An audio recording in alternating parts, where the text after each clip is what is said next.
types of grants, okay? Different types of grants. So I'm really talking about this project grants. I have an idea for a project. For example, we need a grant to start a library of resources, and thank you so much for that initiative, okay? A library of resources that would be made available to students and professors at different universities in Egypt, okay? Workshops, training resources. In order to do that, I need funding. So maybe I will apply with that project idea to an organization and get sponsored. But the same skills you need for grant writing are the same skills you need when you apply for a scholarship. It's a type of grant, although we don't use the word grant when we're talking about scholarships. But it's the same skills. You have a project idea, a research proposal. You have a research proposal, okay?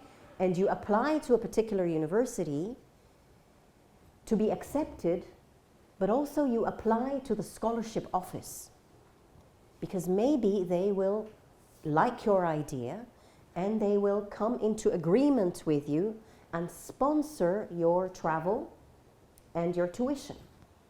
So you are using the same ideas of grant seeking and grant writing to write a scholarship application to the scholarship office of a university.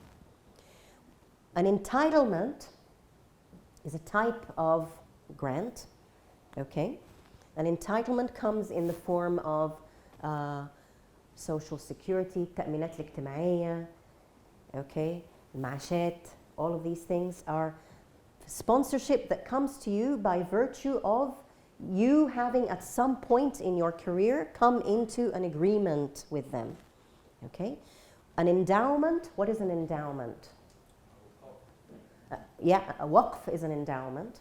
Okay, so maybe some rich family or an organization has put a particular lot of money for particular purposes, and they will continue to fund that purpose. So it's an endowment.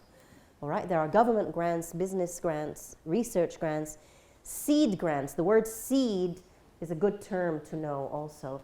A seed grant is a little bit of money, sometimes it's big money for big projects, but it's only to start you up with the expectation that you will seek other funding or that you will find ways to sponsor your own project at a later stage. So it's called a seed grant, okay? Some people apply for grants to travel to present at a conference. So at universities, faculty members always do that. We're always applying for conferences. And there are just project grants for organizations that want a project in the community or in the university, etc. Okay? Now, for all of us here, this audience, I believe I'm addressing ideas that would fall under, if you are a faculty member, okay, teaching in the department, and you have particular ideas that you want to sponsor. And these ideas might be for the development of particular resources, development of a lab, development of the library, development of a curriculum, and you need funding, you would then apply for a grant.